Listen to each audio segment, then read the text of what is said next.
Hello friends, SB Singh once again, and it's always a delight to share my ideas and views on personality related aspects for those of you who are going to face the interview board. Results are out now, and just to inform you, I had given a short video on personality intelligence, its fundamentals, just a day back.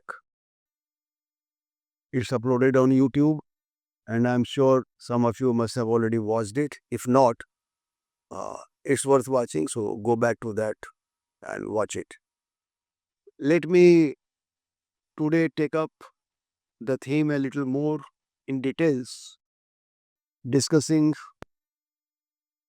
almost every aspect relating to developing your personality by the use of personality intelligence, and then take it to your advantage in life in general, and in particular at success in the interviews that you are going to face. You must be clear that you cannot develop a personality just to face an IAS interview. But that's a misstatement. You can't have a short-term personality just for the interview, but you should have a long-term personality which is your permanent characteristic with certain traits, positive traits, that should see you through your entire life. That way, you have to learn certain life skills,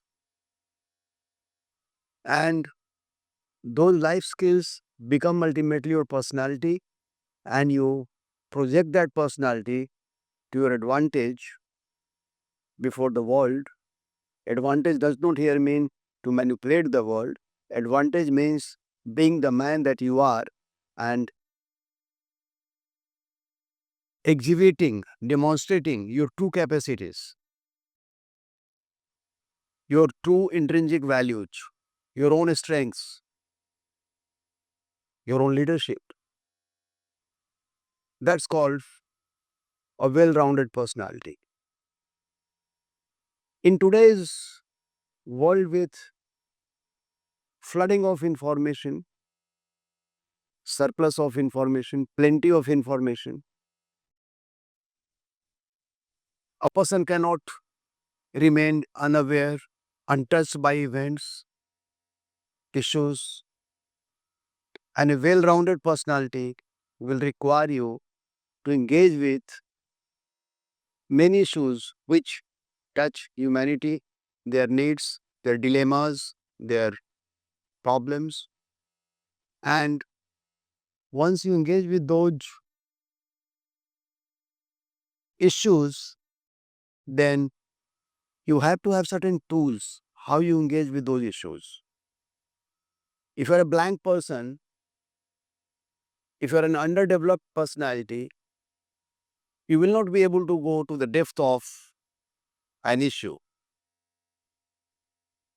But if you have those traits, then the same issues can hold a higher meaning for you, a higher definition for you, and accordingly, you can come up with a very, very proper response to the issues. So, let me put it in other words. Many people read the newspaper about climate change, about terrorist attacks, about what is happening in Gaza, what's happening in Ukraine, what's happening on the nuclear front, what's happening with the safety of women, and hundreds of such issues. All of us read. But is the response also equal? Many people will be blank even after reading all these things. That's why terror is happening, why we are victims of terrorism, why climate change is happening, why Gaza war is happening. They only know the facts. It requires a well-rounded personality to understand even the issues that come to you on day-to-day basis, on everyday basis. What I'm trying to tell you, that is personality that takes you along the path of success, even in terms of understanding, evaluating, and responding to a situation or an event or an issue or a problem in your day-to-day life. IAS interview is one such interview where these things are tested in a span of short half an hour, and definitely there'll be experts who will try to elicit your responses.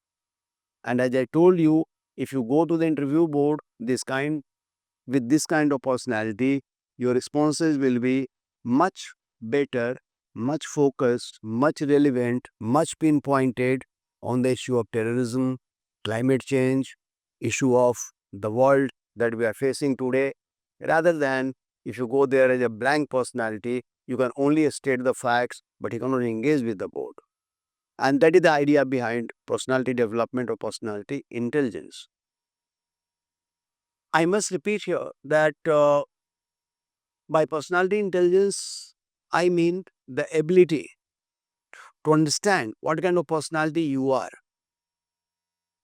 and at the same time to understand what kind of personalities you are facing in front of you in various situations, in various contexts. And if you understand yourself better, I'm this kind, and if you understand the other person is this kind, then you can come to a very good response on the basis of this knowledge. So, knowing yourself, awareness about yourself, and awareness about the other with whom you are interacting definitely goes to your advantage. You are not always interacting with the same set of people. You are sometimes interacting with very uh, low age people, they are students, they are children, or you are sometimes interacting with highly respectable senior people, or sometimes you are interacting with your own family members, elders in your house. So the life will give you different situations to engage with different kinds of people, and definitely your response is not going to be the same everywhere. That response will come once you know that what are your traits and what kind of people you are meeting and how you should behave with them. Definitely, your behavior with smaller children will be much different from your behavior with elders.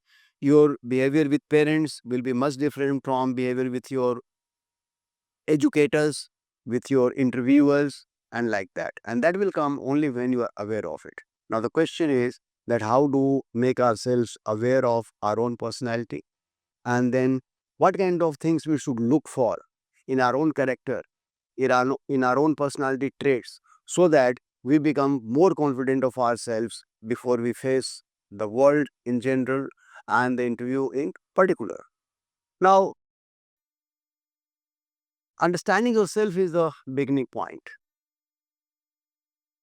and there should be some metrics to judge who you are and who you are not.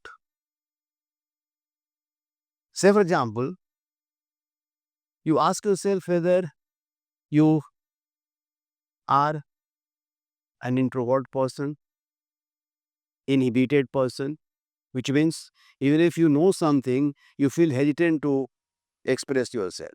And if that is the case, then you have to find out what is the root cause of your being introverted or inhibited. Is it the fear of speaking, or it is the lack of knowledge, or it is some other psychological experiences in the past that has made you an inhibited person, introverted person. Once you know the root cause, what makes you very, very introvert, you work on it, and then by sheer habit, you can transform yourself from an introvert person to an extrovert person. On the other hand, if you feel that you are too much extrovert, you speak anything and everything, that's part of your personality trait. Even that is not good, because self restraint is the key, moderation is the key when you speak. The golden mean is the key. So, therefore, even if you are too much extrovert, you should find out why you're speaking too much, why you're going beyond relevance, why you're going beyond the context. You cannot have a discussion on something which remains totally unfocused and bringing unrelated points, out of context points. You cannot do that. My point is that once you know whether you are introvert and what is the root cause of your being introvert, or if you are too much extrovert and why you are being so, first is this realization. Similarly, you can judge yourself on another metric. And what is that metric? Whether you are a pessimistic personality or an optimistic personality. Again, same formula will apply. If you introspect and find that in most of the situations you are a pessimist, I may not qualify in this exam, I may not be able to do this job, nothing can be done to change climate change and we are doomed. Many things come to your mind. Once all these things come to your mind, my health cannot be improved. Indian political system cannot be improved. Corruption cannot go at all. Corruption. Many people think like that, which is nothing but pessimism. So you are a pessimistic personality. If you are able to evaluate that you are really a pessimistic person, then you have to cultivate a habit of a positive personality, from a pessimistic personality to a optimistic personality. And for that, you have to change the way you see the things. Your health is bad, doesn't mean it's the end of the world. You failed in an exam, doesn't mean it's the end of the world. Anything that is happening under cloud or darkness will not remain forever. The darkness will go, the night will go, the cloud will go, the sun will shine, something will happen good. That is called an optimistic personality. So please try to evaluate yourself very, very deeply, whether you belong to the negative personality traits such as pessimism, such as cowardly, such as uh, fearful, such as pessimistic, such as inhibited. And if you are all of these, then try to, these are vices, they are not virtues. See, the two things that you should keep in mind: you should be a virtuous person. Virtues are those traits of your personality that will see you through all kinds of troubles, obstacles, hardships, pains in your life. And vices are those things which will keep you completely off success. They will always pull you down in life. So to find out whether you carry certain vices in your personality, if there are vices, you have to, what do you mean by vices? Greed, aggression, anger, temptation, selfishness, these are vices. What are virtues? Temperance, generosity, kindness, altruism, honesty, these are the virtues. But why I'm giving a big lecture on virtue? I'm not Kabir or I'm not Buddha. I'm just as busy. But I still make this point that without true virtues, you cannot project a true personality. You cannot wear a mask for being a good person without being a good person. And that's where the role of virtues come in. And as I told you, those virtues need to be developed, to be cultivated, to be practiced. And the only way to do it is to be aware that these are the virtues I need to imbibe in my personality. And the way to do it is to practice. If you want to practice honesty or integrity in civil services, you can't go to civil service and then start practicing honesty and integrity. No, that is not going to happen. You have to be a person of honesty and integrity beforehand. And how you really graduate yourself to be an honest person or a person of integrity and probity? Much earlier. But what is the method of doing that? It is day-to-day practice. We are all what we have practiced so far. Our emotions are, our traits are what we have entertained so far. If you entertain negative traits, negative emotions, that becomes your dominant personality. If you always think of being clever, cunning, making your way around, that becomes one day your dominant personality. But on the other hand, if you always entertain positive traits like being an honest person, not cheating others, helping others, then one day it will become your dominant personality. So it's all about cultivation and practice. Aristotle said that you become what you repeatedly do. आप वही बन जाते हैं, आपकी personality वही बन जाती है जो आप बार बार करते हैं. That's your choice. Whether you want to practice every day cheating, fraudism, fraudulent activities, being dishonest with others, being selfish to the core, then you will become like that because you have practiced that. But if you give up these things, shun these activities, and go for some higher virtues, positive virtues, not these vices, then one day you will become a virtuous person. That's what not only Aristotle, but Buddha has said the same thing. Confucius has said the same thing, and everyone has said the same thing. My point is that you can cultivate a good personality with inculcation of good values, certain core virtues, and that is a matter of habit and that's a matter of practice. You have to do it repeatedly, and one day you'll find that you have really become a true personality. As I told you, that you don't need to change your personality. It is not possible, it's not desirable, but you don't need to make your personality static also at the same time, because you are capable of much more than what you are today. You are like a plant that has grown to some height, but it can grow still higher. It has not reached the highest potential. You are like the mango tree, which has the capacity to grow up to 40 feet high, maybe. And now it's only 20 feet. Rest 20 feet height will depend on certain traits, certain conditions. You are like that mango tree, which can still grow. Now, coming back to a very well-balanced personality, what you should have in you so that they help you as the major tools to grow into a very wholesome, complete, fulfilling, acceptable personality. We should not give a sense to others that you are irritable, you are avoidable, you are dispensable. It's better not to talk to you. It's not better to engage with you. This kind of impression should not come. If this is the impression others get of you, there is something wrong with your personality. You have to find out how I make myself more authentic, more authoritative, and more reliable among others, before others. And that can come only through true efforts. It just cannot come through a shallow effort.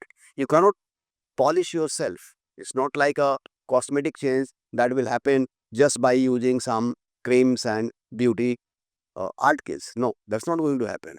It will happen from within. It's an intrinsic value, and it's not an outside value that can be bought, that can be hired. You have to own it, and owning it from within means a lot of effort. And that's what personality will involve. Now, see, if you really want to wear a balanced personality, then my advice is that look at these keywords that will help you to acquire certain basic virtues that will go a long way to make you a very, very, very, very authentic personality. What are those? Starting with the virtue of self-control.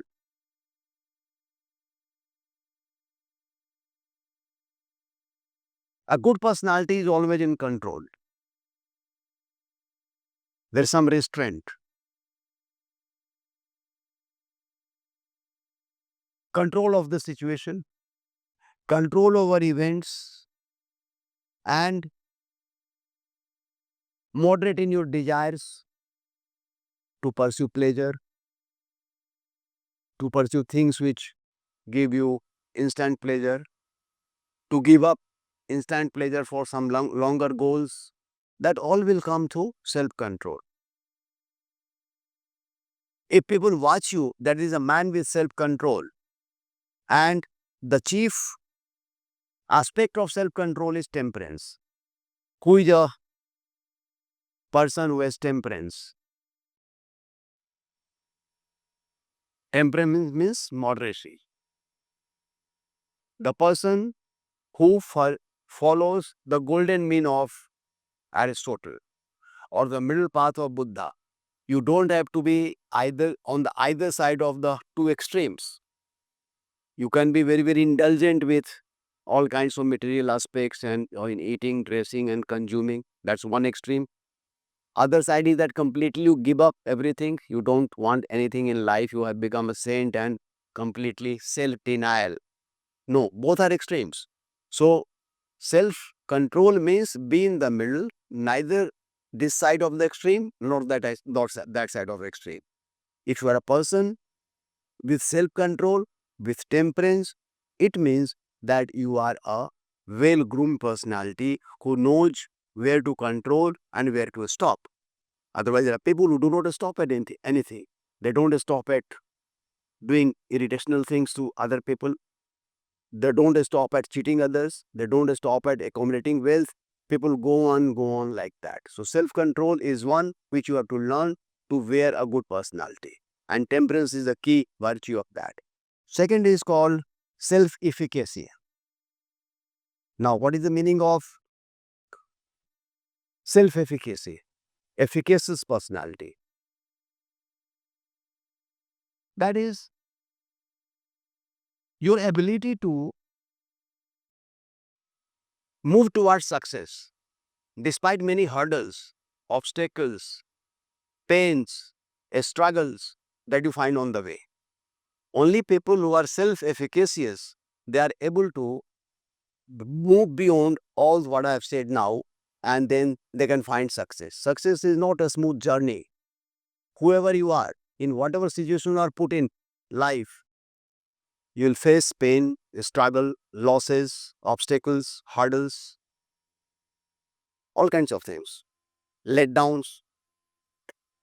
And if you have the self-efficacy, then you can move on, get past all these things that I have told you, and be able to reach your goal that must come in you. And what it requires to be self-efficacious. Self-efficacy means what? Courage. Courage is your persistence to do the right thing. Despite the pain it can cause you, despite the danger it can cause you, that's called courage. What is courage? Courage is your ability to do the right thing even if it is going to bring some kind of harm, some kind of danger to you, but you are courageous enough to take that step. That's called courage. So, if you have courage, you will be having self-efficacy, and if you have self-efficacy, you will be able to overcome the troubles that can become otherwise problems for you. Third thing is that you should have a virtue of regard. Regard always means regard for others. As a person, you are not supposed to think for yourself only. You are also supposed to think for others also. That's called regard. Anything you do as a family member, as a husband, as an employee, as a leader, will have some impact on others. So, in every action that you take, what is your consideration for the other person? That is called the virtue of regard. Great leaders, great philosophers, great moral preachers have all said that do not do to others what you do not want to be done to yourself. That comes from Bible, that comes from various other preachers. It's a very, very common dictum. Do not do to others what you do not want to be done to yourself. And therefore, a good personality is one who will not like to do for others, who will not like to do that for himself. If you have these three qualities, let me repeat that self-mastery, self-control, self-efficacy, and regard for others, then definitely you'll be able to groom a personality that will make its presence felt in all situations without any doubt. Now, it is easier said than done. Learning higher virtues is not an easy thing. Learning vices is a very, very easy thing.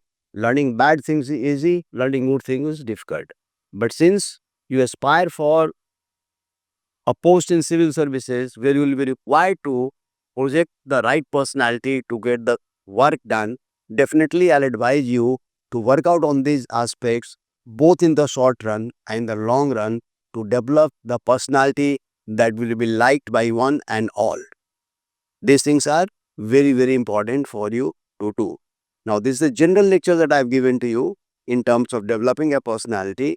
And in my next lectures, I'll come directly to IAS interview, the TAF, the current affairs, the international issues, problematic questions, all those practical aspects I'll come. So take these two lectures as a prelude to your preparation for IAS interview.